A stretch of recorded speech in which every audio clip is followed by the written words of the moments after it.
Bueno, la Comisión para el Análisis de la Crisis de la Iglesia Católica entregó su informe luego de 2 años de investigación. Hay muchas conclusiones en él, por ejemplo, que el abuso sexual infantil evidentemente no puede justificarse por la ignorancia del daño causado y recomiendan además un fuerte trabajo de reparación. Vamos a ahondar en los detalles de este documento y para ello conversamos con el director ejecutivo de la Fundación para la Confianza, José Andrés Murillo. Muchísimas gracias por acompañarnos. Hola, muchas gracias por la invitación.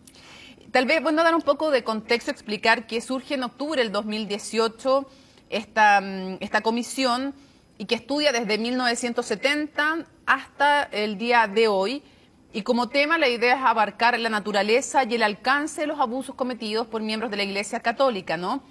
Quisiera preguntarte lo primero, ¿qué es lo que más te llamó la atención o lo que encuentras más relevante de las conclusiones a las cuales se llegan o de la información que surge de esta comisión?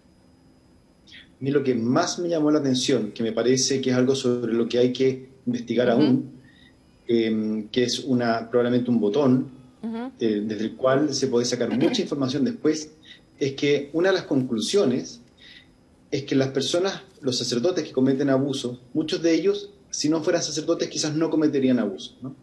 Y que hay algo en la vida sacerdotal que no es muy claro, en el que el informe no ahonda, que hay algo en la vida propia del sacerdote que lo llevaría a cometer abusos sexuales a menores de edad, ¿no? Y eso me parece que para mí es lo más relevante. A partir de eso hay que investigar aún muchísimo más, pero no se sabe. Se intenta descartar que sea, por ejemplo, por el celibato, que a mí me parece que es un descarte demasiado rápido del documento. Creo que hay que ahondar más, no solamente en el celibato sexual, sino que además el celibato afectivo, ¿no? Que hay algo en la afectividad que puede, porque además que probablemente, perdona Mónica que me extienda en eso, pero hay también una respuesta también apresurada acerca de que si no el celibato, quizás hay algo en la cercanía de los sacerdotes hacia los niños, niñas y adolescentes y a las personas que haría peligroso, ¿no? Y que por lo tanto hay que limitar la confianza hacia los sacerdotes, ¿no? Lo que me parece para mí, y lo dije en la presentación, que eso sería un fracaso, ¿no? Un fracaso desde el punto de vista del abuso, ¿no? Porque creer que la única manera de salir del abuso es desconfiar de manera general, desconfiar de los sacerdotes, desconfiar de los familiares. Sí. Sí, porque además tiene lógica lo que tú dices, porque pensemos que hay hombres adultos más jóvenes que abusan, casados, no casados, o sea, hay en todo ámbito de la vida uno puede encontrar casos de abusos, lamentablemente. Entonces, tal vez hay que preguntarse qué es realmente lo que hace en esa vida sacerdotal, si es o no el celibato, si es o no, porque también dicen, dentro de las conclusiones están como patrones de abuso, la cercanía que se logra por la característica del cargo, de alguna manera, que desempeña el sacerdote, la confianza con la familia, falta de control a los sacerdotes, impunidad, la sensación, no son una sensación, la certeza de que no son castigados, no eran castigados, ¿no? Yo quisiera preguntarte porque esto tiene mucho que ver con la confianza. Y parece muy bueno que la Iglesia Católica se mire a sí misma, pero la pregunta es, ¿quiénes conformaron esta comisión? Y ¿qué tanta certeza da esta comisión de que pueda actuar con libertad de acción una instancia que viene impulsada desde la propia Iglesia Católica? ¿Qué fue lo que a ti te parece que es valorable de eso y qué no? ¿Qué podría haberse hecho mejor también? ¿O quiénes podrían haberlo integrado para dar más confianza justamente? Sí, mira, es una comisión conformada por distintas personas, académicos de la Universidad Católica. Se declara independiente respecto de la Iglesia, sin embargo es un texto católico, ¿no? Es un texto escrito desde la religión católica, ¿no? Y así son las conclusiones. Hay una definición de fe, hay una proclamación de fe. Por lo tanto, yo, si bien creo que es un avance, sí es un avance, ¿no?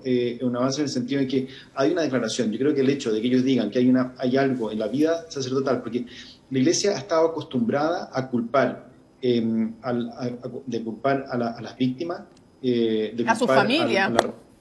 a su familia, incluso a una serie de estructuras externas. Pero el hecho de que ellos digan que hay algo en la vida sacerdotal que promueve el abuso, que incluso la impunidad, que es algo que viene de la estructura, también promueve el abuso, creo que es un avance.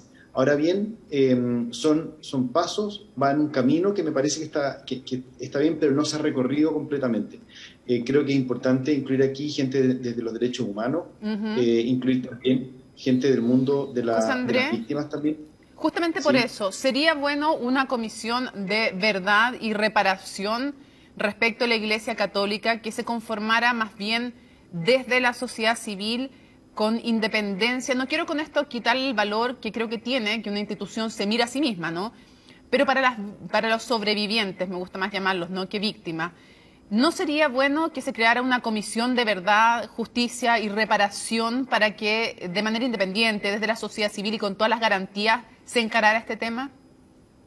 Yo creo que es fundamental que sea así. Es fundamental, especialmente por la confianza que se ha Claro. quebrado, que se ha suspendido, y que al contrario se ha generado una desconfianza muy profunda respecto de la Iglesia y sus procesos.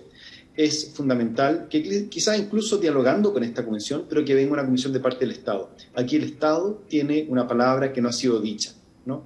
Y dónde estuvo el Estado, dónde está hoy día el Estado. Y el Estado debe impulsar, así como por ejemplo pasó en Australia, una comisión transversal. Y ojo que si tú me preguntas a mí, que he estado también metido en temas de abuso transversal, me gustaría que hubiese una comisión que investigara el abuso sexual de las organizaciones en general, que es lo que hace la Comisión Australiana, en el Sename, en los colegios, en la Iglesia Católica, y dónde estuvo el Estado en ese momento, qué fue lo que pasó. Y en otras iglesias también, ¿no? En otras También iglesias en también. colegios también que no sean de alguna religión.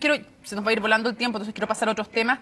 Me llamó la atención que una de las conclusiones también fuera que la mayoría de los sacerdotes involucrados, bueno, se dice hay una cifra de la cual no nos enteramos también. Aquí hay 169 casos, pero evidentemente pueden ser muchos más, cuántos no sabemos. Pero de igual manera, dentro de los que se conocen, la mayoría son formados durante la década de los 80. ¿Crees tú que el hecho de que hayan sido formados durante la dictadura, en esa época, con menos posibilidad de transparencia en los medios de comunicación, o no sé por qué, con estructuras jerárquicas muy marcadas en la sociedad, puede haber influido? Porque a mí me llamó la atención que hayan sido la mayoría de los sacerdotes involucrados en abusos formados en la época de los 80. Yo creo, Mónica, que aquí es mucho más lo que no sabemos que lo que sabemos. Porque no es solamente el abuso, es todo el encubrimiento que está alrededor de cada... Sí.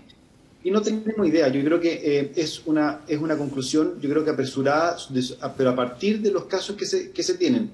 La real profundidad y extensión del abuso sexual dentro de la Iglesia no la conocemos. Puede ser que sea dentro de los años 80, en la cual había menos control, había una mezcla de razones espirituales con otras cosas, ¿no? Pero yo creo que la real extensión, profundidad del abuso no la sabemos. Y sería muy difícil para mí, siéndote honesto, incluso científicamente, decir y afirmar, como lo hace el documento, que efectivamente la realidad del abuso está dada por los sacerdotes formados en los años 80. Eso solamente a los que se tuvo acceso. Pero yo creo que, y conociendo muchísimos casos, que esto es mucho más transversal. En otros países, por ejemplo en Estados Unidos, fueron los formados en los años 60, ¿no? Entonces no lo sabemos. Preguntarte respecto del encubrimiento, porque se habla de que se concluye que evidentemente se requieren sanciones más severas. Uno podría decir, para empezar, se requieren sanciones que dejen de encubrir, evidentemente. O sea, apoyo a las víctimas, pero evidentemente, digamos, pero primero lo que se requiere es dejar de encubrir. Y quisiera preguntarte, ¿cómo entiendes tú ese encubrimiento activo de parte de la jerarquía de la Iglesia Católica, de muchos miembros de la Iglesia Católica que permitieron esta cultura de abuso y que permitieron esta cultura de impunidad? ¿Cómo te lo explicas tú? Y la segunda pregunta dentro de esa es, ¿qué crees que pasa hoy? Hoy día, ¿qué crees que está pasando con los abusos, con la impunidad al interior de la Iglesia Católica? Yo creo, Mónica, en primer lugar, que el encubrimiento, Mm. como lo conversamos profundamente con el Papa además, el encubrimiento está en la base estructural del abuso. Sin encubrimiento estoy seguro que habría habido muchísimo menos abuso. Aquí el huevo de la gallina, aquí es la gallina, que es el encubrimiento, la que permitió todos los huevos del abuso, ¿no? Entonces, porque da la sensación de impunidad en general, ¿no? Las personas pueden cometer abuso de manera impune y por lo tanto pueden repetir el abuso porque saben que hay una estructura detrás, una estructura política y legal detrás que los va a, que los va a proteger, ¿no? Y hoy día, ¿qué crees que está pasando con los casos? Primero, ¿crees que se están produciendo iguales abusos? ¿Tienes alguna sensación o a partir de las denuncias que ustedes reciben respecto si de alguna manera han disminuido la cantidad de abusos, si ha cambiado la cultura de la impunidad? Porque así como se dice que una persona, por ejemplo, que es abusador es muy difícil de rehabilitar, y por eso se le trata de apartar para siempre de los trabajos con menores. Yo me pregunto si un encubridor se puede también rehabilitar o está acostumbrado y va a seguir estando acostumbrado de alguna manera a dejar bajo un manto de silencio lo que ocurre. El que encubre también puede ser de alguna manera, me parece a mí, patológico en su encubrimiento. Entonces no sé, no sé cómo se avanza, si se ha avanzado o no, si hoy día ha cambiado realmente la Iglesia Católica respecto a este tema. Yo creo que hay una cultura del encubrimiento porque hay una cultura del poder patológico en la Iglesia Católica.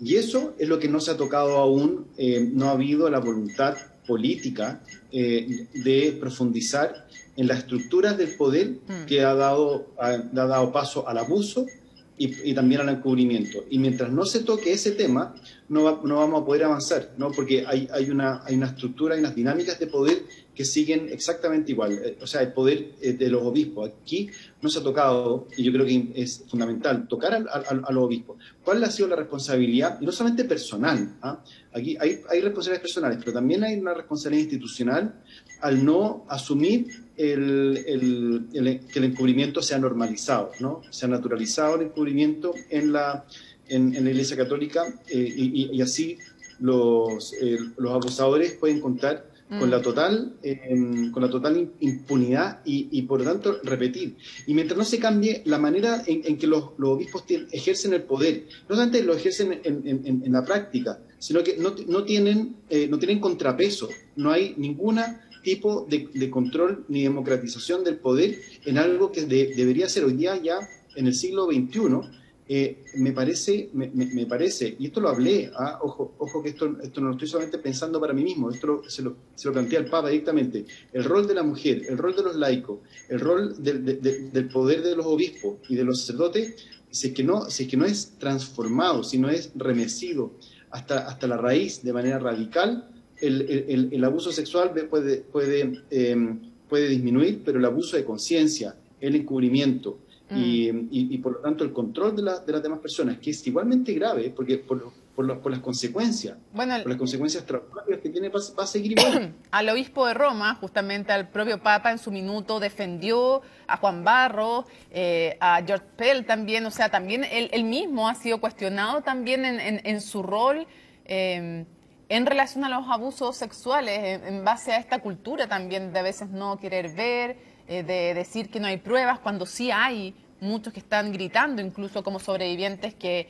tienen justamente esas pruebas. Quisiera preguntarte, José Andrés, respecto de cómo, porque vemos una de las cifras, por ejemplo, desde el 2006 al 2019, la cantidad de personas que se definían católicos en Chile bajaron de 70% a 45%. Y ni siquiera practicantes, sino que solamente el que se define católico. Y el peso de la Iglesia Católica en el debate público hoy día es bajísimo. ¿Qué rol crees que puede volver a tener la Iglesia Católica? Hay otros que creen que derechamente es mejor que no lo tenga, o sí en el debate público, porque claramente este y otros temas han hecho que su peso, que su voz no sea de las más escuchadas hoy día.